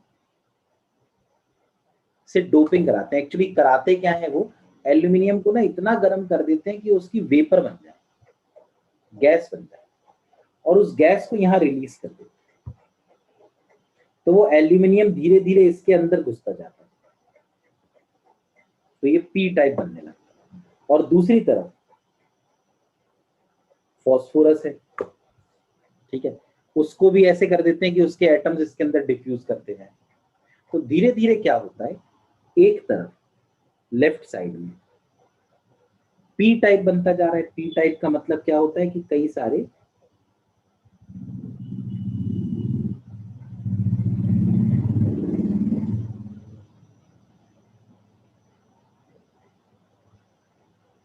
निगेटिव आयंस हैं, क्योंकि एल्यूमिनियम जब आता है तो वो निगेटिव आयन बन जाता है, और कई सारे मेजॉरिटी चार्ज कैरियर्स की बात करें, होल।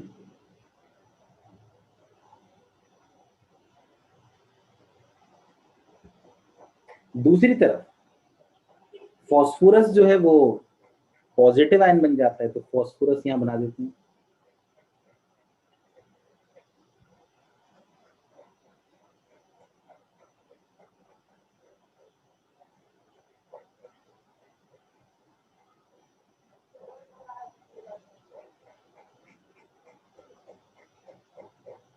ये देखो पॉजिटिव आयन और बहुत सारे इलेक्ट्रॉन्स रिलीज हुए एक्स्ट्रा।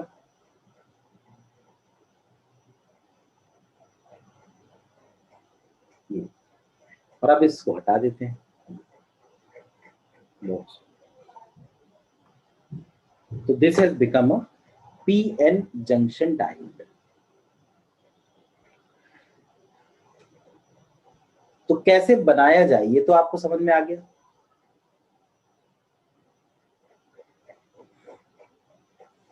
Yes. अच्छा, यहाँ पर आप देखें जो ये सर्कल के अंदर पॉजिटिव या सर्कल के अंदर निगेटिव हैं, ये आयंस हैं और ये चल नहीं सकते।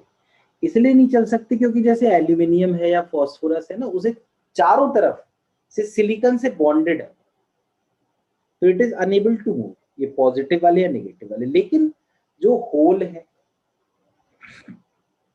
जो इलेक्ट्रॉन्स हैं, वो आपस में मिल सकते हैं। भाई एक होल का मतलब क्या है, होल का मतलब है डेफिशिएंसी ऑफ इलेक्ट्रॉन। तो क्या होता है कि ये इलेक्ट्रॉन और होल आपस में मिलना शुरू कर देते हैं, और जैसे ही आपस में मिले तो होल जो था, जैसे इलेक्ट्रॉन उसके पास आया तो वो जो डेफिशिएंसी थी वो खत्म हो गई, तो वो चीज वहां से गायब हो गई, मतलब कोवेलेंट बॉन्ड बन गया। ठीक है, तो देखो क्या होता है, ये जो बिल्कुल अगल बगल वाले होल और इलेक्ट्रॉन है, जैसे ये वाला होल है और ये इलेक्ट्रॉन,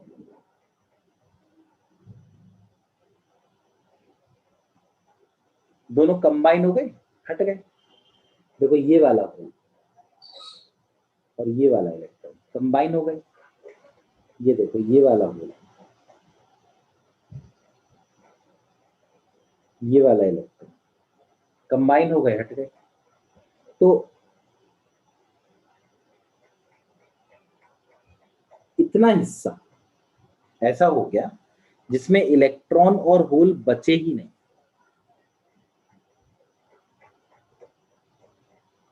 क्या ये पॉइंट समझ में आया? हालांकि ये हिस्सा धीरे धीरे बढ़ता जाएगा, इलेक्ट्रॉन होल, क्योंकि इलेक्ट्रॉन और होल तो चाहते ही है ना कंबाइन होना, ठीक है। तो ये जो हिस्सा है, ये जो हिस्सा बनता जा रहा है, पहले थोड़ा छोटा होगा, फिर और बड़ा होगा, फिर और बड़ा होगा, इस तरीके से बढ़ता जाएगा। ये जो हिस्सा है, जिस हिस्से में चार्ज कैरियर्स खत्म हो गए, चार्ज कैरियर्स है ही नहीं, इलेक्ट्रॉन और होल है ही नहीं क्योंकि कंबाइन हो गए, इस हिस्से को कहते हैं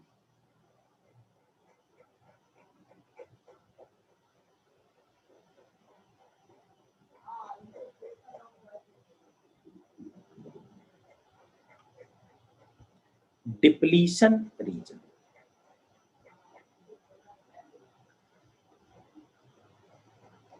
सबसे पहली चीज, डिप्लीशन रीजन का मतलब क्या है, तो यहां लिख देते हैं कि depletion region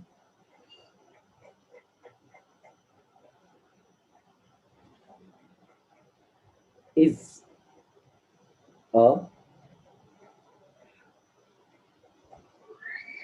region at the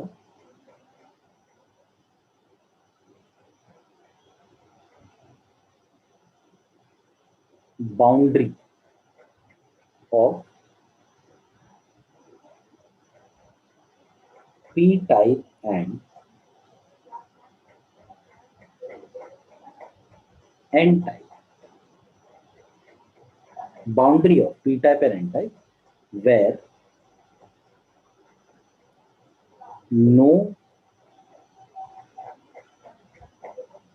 charge carriers are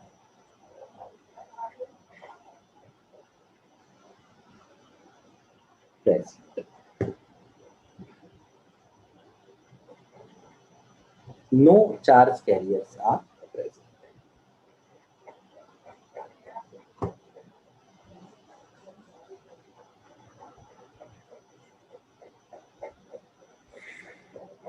तो इस रीजन को मैं बना देता हूं यहाँ पे फिर से।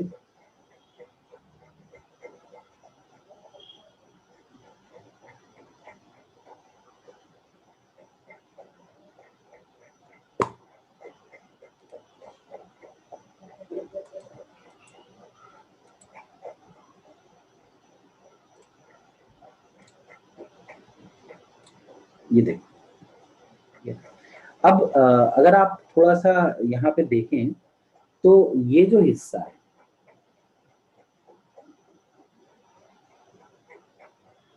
ये हिस्सा ना न्यूट्रल है, क्योंकि यहाँ पर ना होल है ना नेगेटिव चार्ज है। इस तरह से यहाँ पर ये वाला जो हिस्सा है ये भी न्यूट्रल है। अच्छा, ये जो आधा हिस्सा है ये देखो पॉजिटिव हो गया, क्योंकि यहाँ पे एक्चुअली प्लस के साथ इलेक्ट्रॉन हुआ करते थे पर इलेक्ट्रॉन हट गए। ये जो हिस्सा है ये नेगेटिव हो गया, क्योंकि यहाँ पर इलेक्ट्रॉन हुआ करते थे, सॉरी होल हुआ करते थे, वो हट गए। तो डिप्लीशन रीजन का आधा हिस्सा हो जाता है पॉजिटिव, आधा हिस्सा हो जाता है नेगेटिव। इस वजह से डिप्लीशन रीजन के अंदर एक इलेक्ट्रिक फील्ड आ जाती है जो पॉजिटिव चार्ज से नेगेटिव चार्ज की तरफ होगी, है ना। अब ये मतलब एक्चुअली अगर आप अभी तक भूल चुके हो तो आपको बता दूं, ये पी टाइप था और ये एन टाइप है ना। यानी इलेक्ट्रिक फील्ड किधर से किधर की तरफ है, एन टाइप से पी टाइप, एन से पी की तरफ, है ना, एन से पी की तरफ। ठीक है, तो यहाँ पे लिख देता हूं कि इन एन टाइप से inside the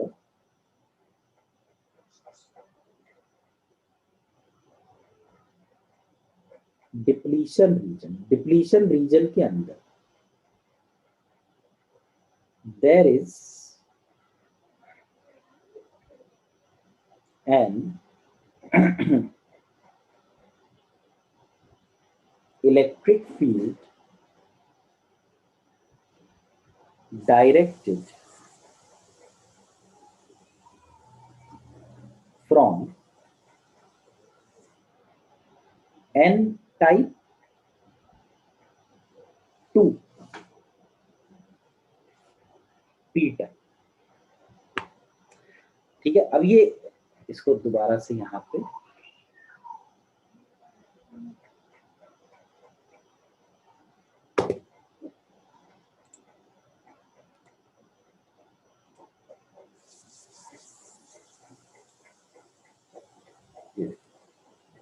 ये जो इलेक्ट्रिक फील्ड है ना, ये इलेक्ट्रिक फील्ड आनी बहुत जरूरी है।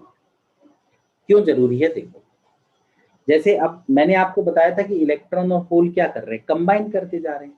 अब देखो ये वाला जो होल है, आपको दिख रहा होगा ये वाला होल, ये होल इधर आ, क्योंकि इसको इस इलेक्ट्रॉन के साथ कंबाइन होना है, इलेक्ट्रॉन भी इधर आए। अब ये होल जब यहां पहुंचा, डिप्लीशन रीजन को पार करेगा तभी तो कंबाइन हो पाएंगे ना। जैसे डिप्लीशन रीजन में पहुंचा तो इलेक्ट्रिक फील्ड ने इस होल पर एक फोर्स ऐसे लगा दी, यानी इसको वापस भेज दिया उस तरफ, पी टाइप की तरफ। आया समझ में या नहीं आया बताओ? जो होल उधर से आया था उस पे फोर्स उसी तरफ लगा दी तो वापस चला गया। ऐसे ही जो इलेक्ट्रॉन आया, देखो अब इलेक्ट्रॉन निगेटिवली चार्ज है ना, तो उस पर इलेक्ट्रिक फील्ड ने फोर्स किधर लगाई? अपने अपोजिट। तो ये डिप्लीशन रीजन क्या करता है, जो होल और जो इलेक्ट्रॉन है उनको आपस में कंबाइन होने से रोकता है। क्योंकि ये सोचो ना, अगर होल और इलेक्ट्रॉन सारे के सारे कंबाइन हो जाते तो फिर तो एक भी होल एक भी इलेक्ट्रॉन बचता ही नहीं। अगर एक भी होल और एक भी इलेक्ट्रॉन नहीं बचता तो फिर कंडक्ट कहां से कराता ये? तो ये जो डिप्लीशन रीजन है ना, ये इलेक्ट्रॉन्स और होल्स को आपस में मिलने से रोकता है। तो यहां मैं लिख देता हूं कि the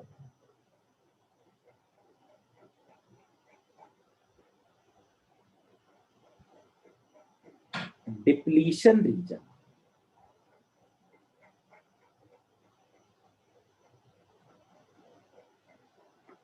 prevents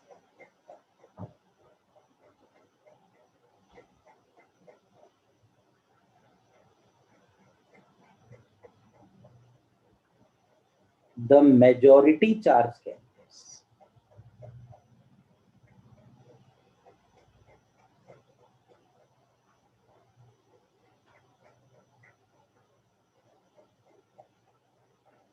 from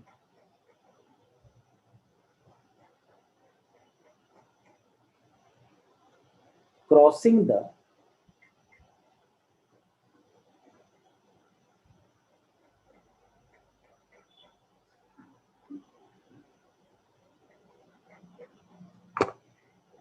depletion region prevents the majority charge carriers from crossing the depletion region.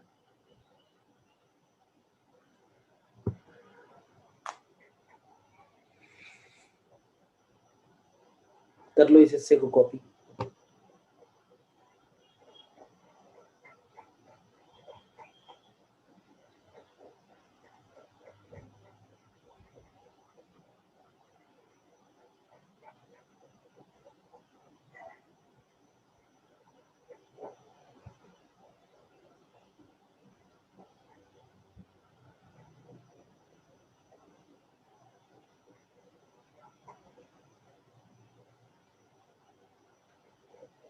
Done. ठीक है,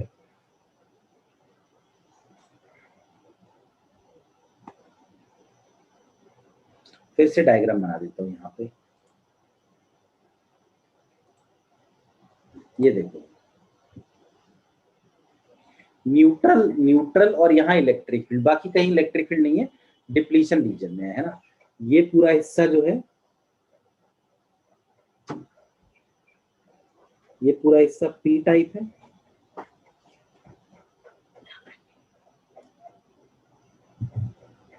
और ये वाला पूरा हिस्सा एन टाइप। ठीक है,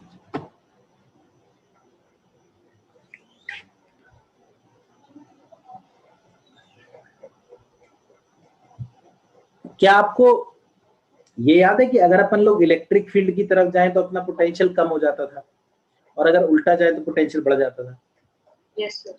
अच्छा, अगर मान लो इलेक्ट्रिक फील्ड हो ही ना तो? Electric field high potential. हाँ, अगर मान लो इलेक्ट्रिक फील्ड हो ही नहीं तो पोटेंशियल बढ़ेगा कि कम होगा? Yes sir. कुछ भी नहीं होगा सर। कुछ भी नहीं होगा, है ना, ना बढ़ेगा ना कम होगा। ठीक है, अब यहाँ पे देखो जो न्यूट्रल वाला हिस्सा है वहां पर कोई फील्ड नहीं है। अब एक आदमी यहाँ चल रहा है, देखो यहाँ से इधर जा रहा है,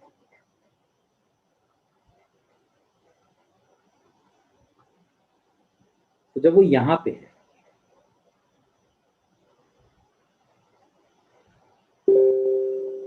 यहाँ पे, तो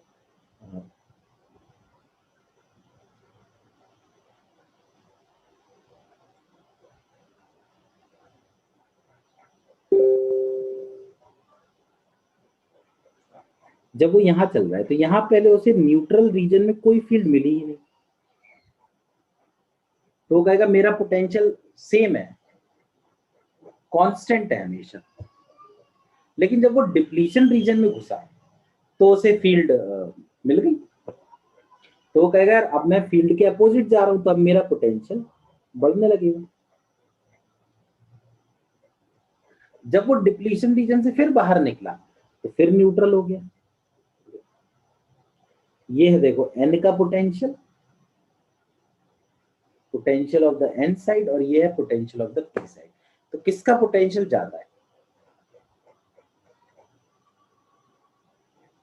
एन का या पी का? एन का पोटेंशियल ज्यादा है। तो हम ये कह सकते हैं कि द पोटेंशियल एन साइड का, हाँ, the potential of N type is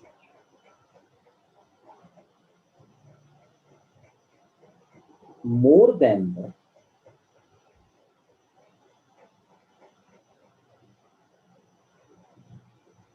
potential of the p type. और ये जो पोटेंशियल का डिफरेंस है ना, ये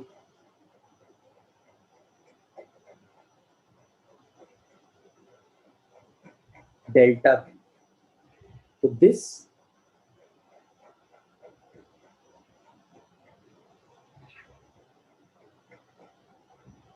potential difference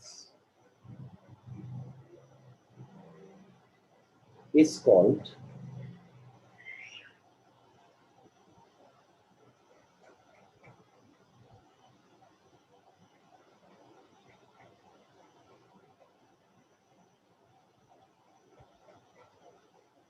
बैरियर वोल्टेज। ये डेल्टा V हुआ N का पोटेंशियल माइनस P का पोटेंशियल। अब जो सिलिकॉन है ना,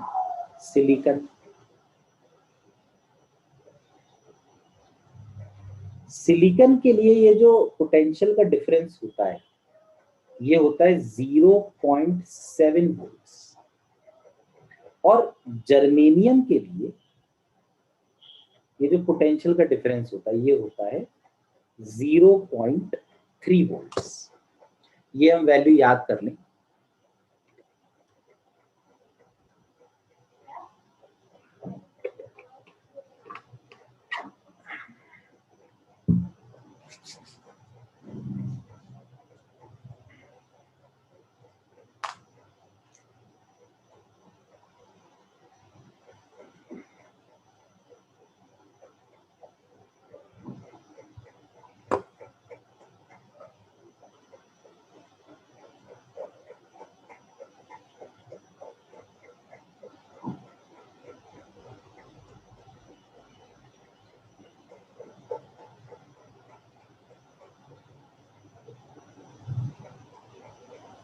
बताओ ये समझ में आया क्या कि n का ज्यादा p का कम? Yes, sir. अच्छा, वैसे p टाइप में होल्स होते हैं, होल्स काफी ज्यादा होते हैं p टाइप में। इलेक्ट्रॉन होते हैं कि नहीं?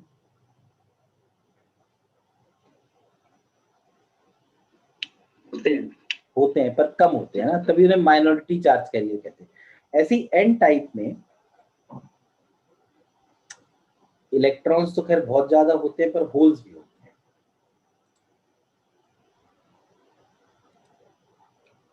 एक चीज नोट करना, देखो p टाइप है,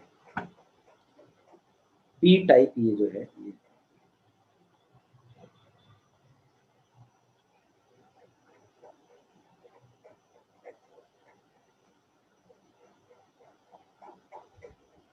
जो p है, p के अंदर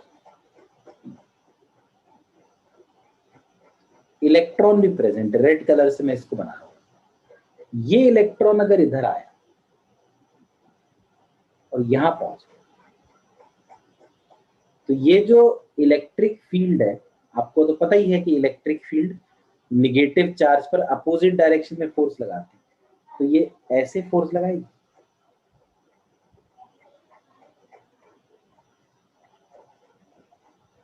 मतलब क्या लगता है, ये उसको दूसरे रीजन में जाने देगी कि नहीं? जाने देगी। इसी तरह से एन टाइप में कोई होल है,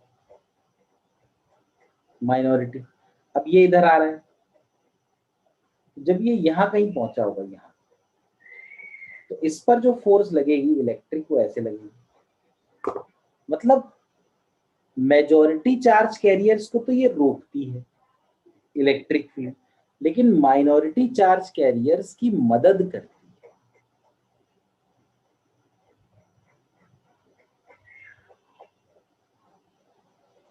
तो डिप्लीशन रीजन, अगर हमसे पूछा जाए क्या डिप्लीशन रीजन हर चार्ज को रोकता है, हम कहेंगे नहीं, सिर्फ मेजॉरिटी चार्ज कैरियर को दूसरी तरफ जाने से रोकता है। माइनॉरिटी चार्ज कैरियर को दूसरी तरफ भेजने में मदद करता है। समझ में आया क्यों मदद करता है? सर तो हम यहां लिख सकते हैं कि the depletion region,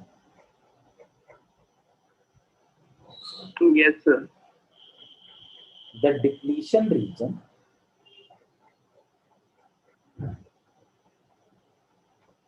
opposes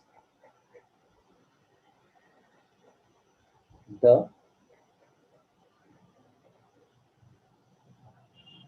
motion of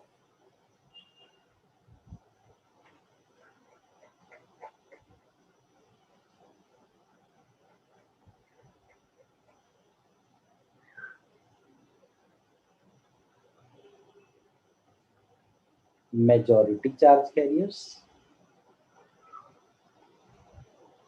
but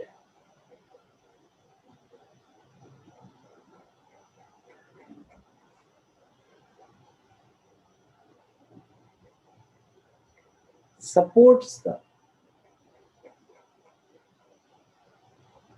motion of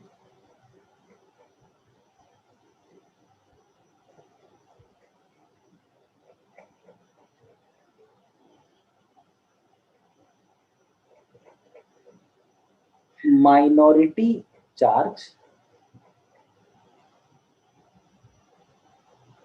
carriers। Majority charge carriers को अपोज किया और माइनॉरिटी चार्ज कैरियर्स को सपोर्ट किया। तो अब एक चीज बताओ, depletion region majority charge carriers को रोक रहा है, माइनॉरिटी को पास करने दे रहा है। अगर मैं किसी तरीके से